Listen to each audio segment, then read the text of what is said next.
Hello friends, welcome to my channel educational study point. Friends, आज supreme court सर्वोच्च न्यायालय से क्वेश्चन लिए हैं। तो आइए देखते हैं हम लोग। क्वेश्चन नंबर फर्स्ट है फ्रेंड्स यहाँ पे कि भारत के उच्चतम न्यायालय के 51वें 51वां मुख्य न्यायाधीश कौन बने हैं न्यू में। तो ये बने हैं, इसका राइट आंसर हो जाएगा option A, justice Sanjeev Khanna. तो ये जो हैं जस्टिस संजीव खन्ना, ये भारत के 51वें मुख्य न्यायाधीश बने फ्रेंड्स। यहाँ पे इसका राइट आंसर ऑप्शन ए हो जाएगा। चलिए चलते हैं हम लोग क्वेश्चन नंबर 2 की ओर। क्वेश्चन नंबर 2 है फ्रेंड्स यहाँ पे। 2 से पहले यहाँ पे कुछ डिटेल हम लोग देख लेते हैं। ये जो बने हैं justice Sanjeev Khanna supreme court के 51वें मुख्य न्यायाधीश के रूप में, तो ये शपथ लिए हैं, न्यू बने हैं। उसके बाद राष्ट्रपति भवन में राष्ट्रपति द्रौपदी मुर्मू जो अभी प्रेजेंट में है ने उन्हें पद की शपथ दिलाई। एक ये क्वेश्चन बन सकता है कि हमारे अभी राष्ट्रपति कौन है, तो द्रौपदी मुर्मू।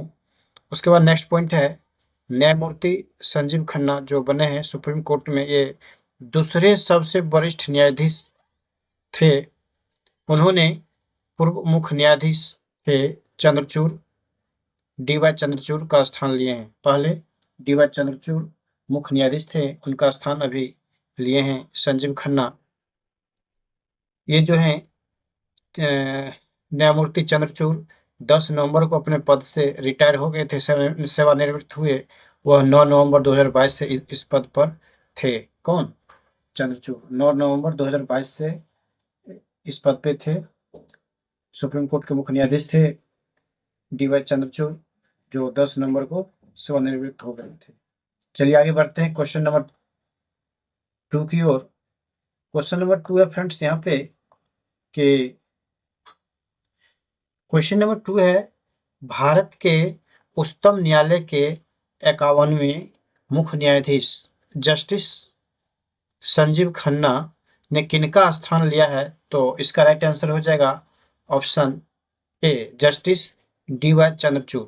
Justice D.Y.. चंद्रचूड़ का स्थान लिए हैं संजीव खन्ना, जो 51वें मुख्य न्यायाधीश हैं अभी प्रेजेंट में। चलिए नेक्स्ट क्वेश्चन की ओर हम लोग बढ़ते हैं फ्रेंड्स। यहाँ पे नेक्स्ट क्वेश्चन है कि भारतीय न्यायपालिका का अध्यक्ष कौन होता है। तो भारतीय न्यायपालिका का अध्यक्ष होता है, इसका राइट आंसर हो जाएगा ऑप्शन बी, भारत का मुख्य न्यायाधीश। भारत का मुख्य न्यायाधीश न्यायपालिका का अध्यक्ष होता है। चलिए आगे बढ़ते हैं। आगे क्वेश्चन है भारत के सर्वोच्च न्यायालय का गठन कब हुआ था। तो इस तरह से अगर क्वेश्चन पूछेगा तो इसका राइट आंसर हो जाएगा ऑप्शन ए, 28 जनवरी 1950 को। 28 जनवरी 1950 को भारत के सर्वोच्च न्यायालय का गठन हुआ था, इसको याद रखिए आप लोग। चलिए आगे बढ़ते फ्रेंड्स। आगे क्वेश्चन है कि भारत के संविधान का संरक्षक किसे माना जाता है। तो संविधान का संरक्षक माना जाता है, इसका राइट आंसर हो जाएगा ऑप्शन बी, सर्वोच्च न्यायालय को। सर्वोच्च न्यायालय को संविधान का संरक्षक माना जाता है। नेक्स्ट क्वेश्चन है भारत का उच्चतम न्यायालय कहाँ स्थित है। तो इसका राइट आंसर हो जाएगा ऑप्शन डी, नई दिल्ली में। नई दिल्ली में भारत का उच्चतम न्यायालय स्थित है। चलिए नेक्स्ट क्वेश्चन की ओर बढ़ रहे हैं। नेक्स्ट क्वेश्चन यहाँ पे फ्रेंड्स कि भारतीय संविधान के किस अनुच्छेद में कहा गया है कि भारत का एक सर्वोच्च न्यायालय होगा जिसमें एक मुख्य न्यायाधीश chief justice of India CJI होगा तथा 7 से अधिक अन्य न्यायाधीश नहीं हो सकते जब तक कि कानून द्वारा संसद अन्य न्यायाधीशों की बड़ी संख्या निर्धारित नहीं करती है। तो इसका जिक्र किया गया है, इसका राइट आंसर हो जाएगा ऑप्शन ए, अनुच्छेद 124 का 1। अनुच्छेद 124 का 1 में है। ठीक है, नेक्स्ट क्वेश्चन की ओर बढ़ रहे हैं। नेक्स्ट क्वेश्चन है संविधान के किस अनुच्छेद के अनुसार, आर्टिकल के अनुसार सर्वोच्च न्यायालय के न्यायाधीश 65 वर्ष की आयु तक अपने पद पर आसीन रहते हैं। तो इसका राइट आंसर हो जाएगा ऑप्शन ए, अनुच्छेद 124 का 2 हो जाएगा। अनुच्छेद 124 का 2 में है कि सर्वोच्च न्यायालय के न्यायाधीश जो है 65 वर्ष तक आयु तक अपने पद पर आसीन रह सकते हैं। ठीक है, नेक्स्ट क्वेश्चन आपके सामने कह रहा है। नेक्स्ट क्वेश्चन, संविधान के किस अनुच्छेद में सर्वोच्च न्यायालय के न्यायाधीशों की योग्यताओं के बारे में बताया गया है। तो इसका राइट आंसर हो जाएगा ऑप्शन ए, अनुच्छेद 124 का 3। अनुच्छेद 124 का 3 में है कि सर्वोच्च न्यायालय के न्यायाधीशों की योग्यताओं के बारे में बताया गया है। ठीक है, नेक्स्ट क्वेश्चन है कि संविधान के किस अनुच्छेद में सर्वोच्च न्यायालय के न्यायाधीश अपना पद ग्रहण करने से पहले राष्ट्रपति या उसके द्वारा नियुक्त व्यक्ति के समक्ष शपथ लेते हैं? तो इसका राइट आंसर हो जाएगा ऑप्शन बी, अनुच्छेद 124 के 6 में है। अनुच्छेद 124 के 6 में है। ठीक है, चलिए नेक्स्ट क्वेश्चन की ओर बढ़ रहे हैं। नेक्स्ट क्वेश्चन है, संविधान के किस अनुच्छेद में कहा गया है कि सर्वोच्च न्यायालय द्वारा तय किए गए सिद्धांत भारतीय सीमा में आने वाले सभी न्यायालयों पर लागू होते हैं? तो इसका राइट आंसर हो जाएगा ऑप्शन ए, अनुच्छेद 141। अनुच्छेद 141, 141 में ऐसा कहा गया है। ठीक है, सर्वोच्च न्यायालय द्वारा तय किया गया कि सिद्धांत भारतीय सीमा में आने वाले सभी न्यायालयों पर लागू होता है। ठीक है, चलिए आगे बढ़ते हैं। आगे क्वेश्चन है कि संविधान के किस अनुच्छेद में सर्वोच्च न्यायालय के मूल अधिकार क्षेत्र की व्याख्या की गई है? तो सर्वोच्च न्यायालय के मूल अधिकार क्षेत्र की व्याख्या की गई है, इसका आंसर हो जाएगा ऑप्शन डी, अनुच्छेद 131। आर्टिकल 131 में सर्वोच्च न्यायालय के मूल अधिकार क्षेत्र की व्याख्या की गई है। चलिए नेक्स्ट क्वेश्चन की ओर चल रहे हैं। नेक्स्ट क्वेश्चन है, संविधान के किस अनुच्छेद में उच्चतम न्यायालय से परामर्श करने की राष्ट्रपति की शक्ति के बारे में बताया गया है? इस टाइप के अगर क्वेश्चन पूछेगा तो इसका राइट आंसर हो जाएगा option C. Option C right answer हो जाएगा। अनुच्छेद जो है यहाँ पे 143 होगा, ये 4 नहीं होगा यहाँ पर फ्रेंड्स, 4 यहाँ पे नहीं होगा। 143 में कहा गया है कि उच्चतम न्यायालय से परामर्श करने की राष्ट्रपति की शक्ति के बारे में बताया गया है आर्टिकल 143 में। ठीक है, नेक्स्ट क्वेश्चन की ओर बढ़ रहे हैं। नेक्स्ट क्वेश्चन है यहाँ पे कि सर्वोच्च न्यायालय के मुख्य न्यायाधीश की नियुक्ति कौन करता है? अगर इस टाइप का क्वेश्चन आएगा तो इसका राइट आंसर हो जाएगा ऑप्शन ए, राष्ट्रपति।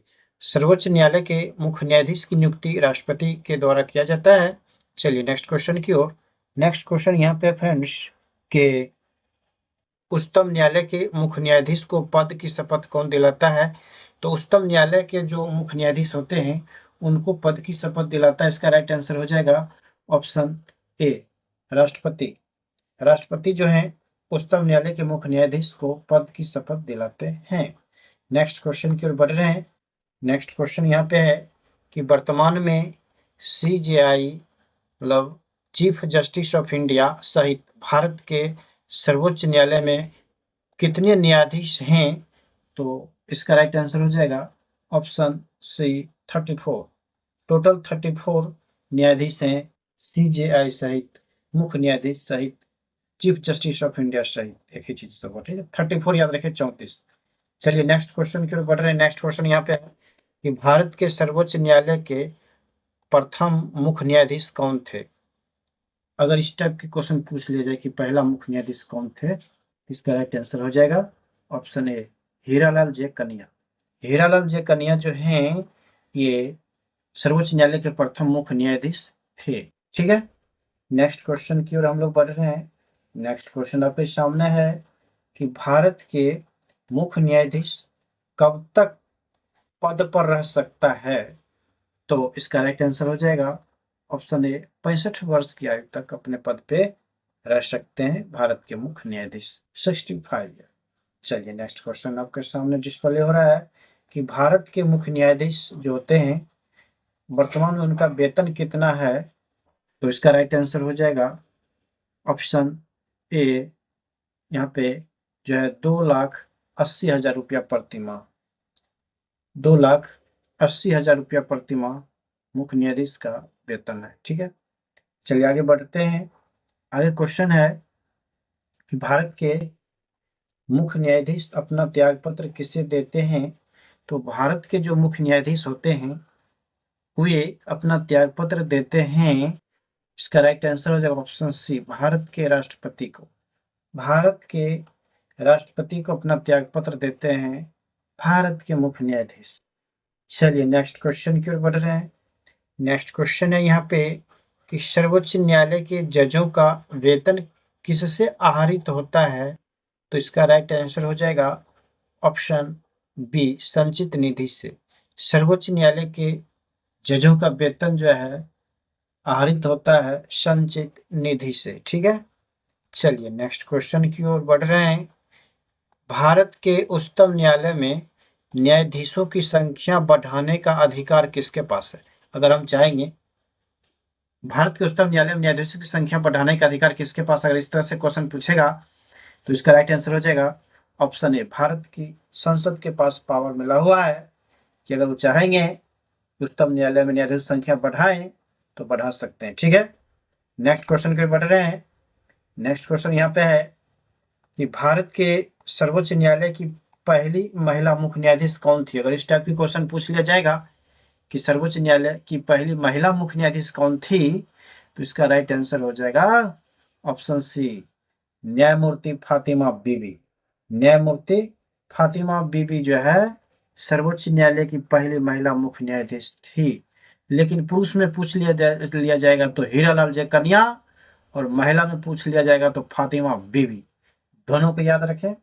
चलिए नेक्स्ट क्वेश्चन की ओर बढ़ रहे हैं हम। नेक्स्ट क्वेश्चन यहाँ पे है कि संविधान की व्याख्या करने का अंतिम अधिकार किसे प्राप्त है? तो इसका राइट आंसर हो जाएगा ऑप्शन ए, सर्वोच्च न्यायालय को। सर्वोच्च न्यायालय को यह प्राप्त है कि संविधान की व्याख्या करने का अंतिम अधिकार सर्वोच्च न्यायालय को प्राप्त है। ठीक है, चलिए आगे बढ़ते हैं। आगे क्वेश्चन है फ्रेंड्स कि जब राष्ट्रपति एवं उपराष्ट्रपति का पद खाली हो तो भारत के राष्ट्रपति के पद पर कौन होगा? जब राष्ट्रपति भी ना हो, उपराष्ट्रपति भी ना हो, तो भारत के राष्ट्रपति के पद पर कौन होता है? तो इसका राइट आंसर हो जाएगा ऑप्शन सी, भारत का मुख्य न्यायाधीश। भारत का मुख्य न्यायाधीश तब राष्ट्रपति के पद पर होंगे। नेक्स्ट क्वेश्चन, सर्वोच्च न्यायालय में न्यायाधीश नियुक्त होने के लिए व्यक्ति को कम से कम कितने वर्ष उच्च न्यायालय का एडवोकेट होना चाहिए? तो इसका राइट आंसर हो जाएगा ऑप्शन सी, 10 वर्ष। कम से कम उच्च न्यायालय में उनको 10 ईयर एडवोकेट होना पड़ेगा सर्वोच्च न्यायालय में न्यायाधीश नियुक्त होने के लिए। ठीक है, आगे बढ़ रहे हैं। आगे क्वेश्चन है फ्रेंड्स, सर्वोच्च न्यायालय के न्यायाधीश भारत के राष्ट्रपति द्वारा हटाए जाते हैं। कैसे हटाओगे भाई? तो इसका राइट आंसर हो जाएगा ऑप्शन बी, संसद में महाभियोग प्रस्ताव पारित होने पर। संसद में महाभियोग प्रस्ताव पारित होने पर ही सर्वोच्च न्यायालय के न्यायाधीश को राष्ट्रपति द्वारा हटाया जा सकता है। ठीक है, नेक्स्ट क्वेश्चन की ओर हम बढ़ते हैं। नेक्स्ट क्वेश्चन आपके सामने डिस्प्ले हो रहा है, सबसे अधिक समय तक भारत के मुख्य न्यायाधीश के पद पे कौन रहे हैं? तो इस टाइप की क्वेश्चन रहेगा तो इसका राइट आंसर हो जाएगा ऑप्शन ए, यशवंत विष्णु चंद्रचूड़। यशवंत विष्णु चंद्रचूड़ जो है सबसे अधिक समय तक भारत के मुख्य न्यायाधीश के पद पे रहे। ठीक है, यहाँ पे जो है देखिए 22 फरवरी 1978 से लेकर 11 जुलाई 1985 तक कुल 2696 दिन तक भारत के मुख्य न्यायाधीश के पद पे रहे। ठीक है, आगे बढ़ते हैं।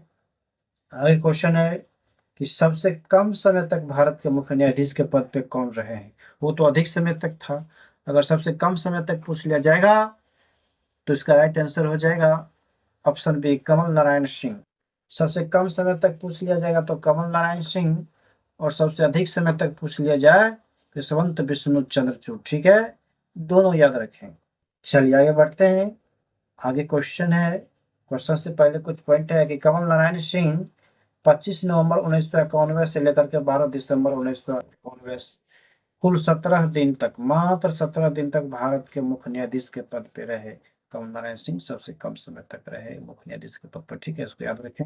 चलिए आगे बढ़ते हैं फ्रेंड्स। आगे क्वेश्चन है कि भारतीय संविधान के किस भाग में संघीय न्यायपालिका का उल्लेख है? इस टाइप की क्वेश्चन रहेगा, जिसका राइट आंसर हो जाएगा ऑप्शन डी, भाग 5 में है। संघीय न्यायपालिका का उल्लेख भाग 5 में है। ठीक है, इसको याद रखें। चलिए आगे बढ़ते हैं। आगे क्वेश्चन है, निम्नलिखित में से किसके अंतर्गत भारत में सर्वप्रथम सर्वोच्च न्यायालय की स्थापना हुई? भारत में सर्वप्रथम सर्वोच्च न्यायालय की स्थापना किसके अंतर्गत किया गया? तो इसका राइट आंसर हो जाएगा option A, regulating act 1773।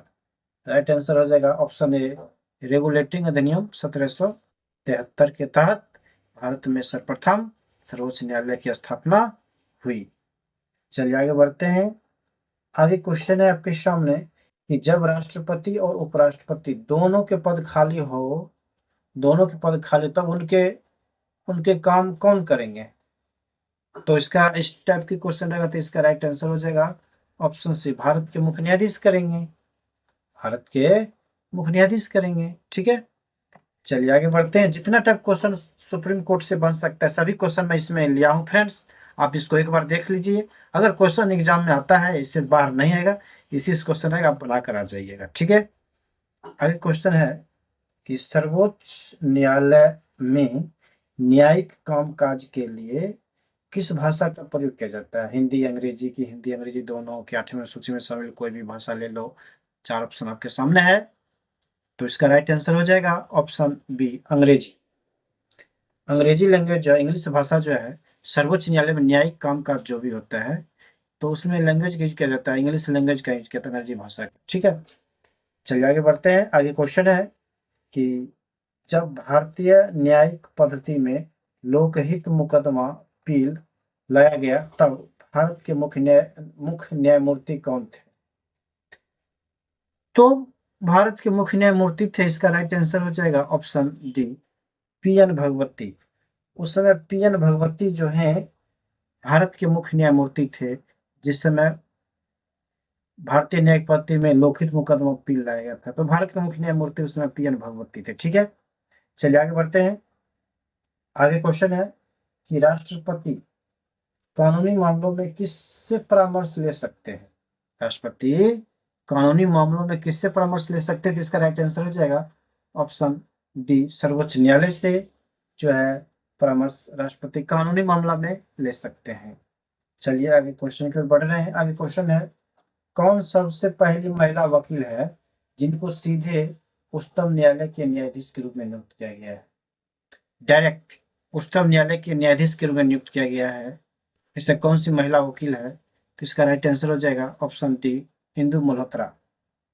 Indu Malhotra को डायरेक्ट जो है वकील से डायरेक्ट उच्चतम न्यायालय के न्यायाधीश के रूप में नियुक्त किया गया था, वह है महिला इंदु मल्होत्रा। नेक्स्ट क्वेश्चन आपके सामने डिस्प्ले हो रहा है फ्रेंड्स। यहाँ पे नेक्स्ट क्वेश्चन है कि सर्वोच्च न्यायालय के मुख्य न्यायाधीश के पद पर सबसे कम समय तक कौन आसीन रहा? तो सर्वोच्च न्यायालय के मुख्य न्यायाधीश के पद पर सबसे कम समय तक आसीन रहा, इसका राइट आंसर हो जाएगा एम.एच. बेग। एम.एच. बेग जो है सर्वोच्च न्यायालय के मुख्य न्यायाधीश के पद पर सबसे कम समय तक आसीन रहा, एम.एच. बेग। ठीक है, यहाँ पे फ्रेंड्स कोई टोटल जितना सुप्रीम कोर्ट से क्वेश्चन बन सकता है सभी क्वेश्चन मैंने यहाँ पे रखने का कोशिश किया और रखा भी हूँ। आप इसको एक बार देखिए, यहाँ से क्वेश्चन बनेगा तो एग्जाम आता है तो यहाँ से ही आएगा, क्वेश्चन छूटेगा नहीं, आप बना कर आ जाएंगे। ठीक है, फिर मैं नेक्स्ट वीडियो लेकर आऊँगा। अगर आपको वीडियो अच्छा लगे तो चैनल को सब्सक्राइब कर ले और वीडियो को लाइक कर दें। ठीक है, फिर मैं नेक्स्ट वीडियो लेकर आ रहा हूँ। Okay, thank you friends watching for this video.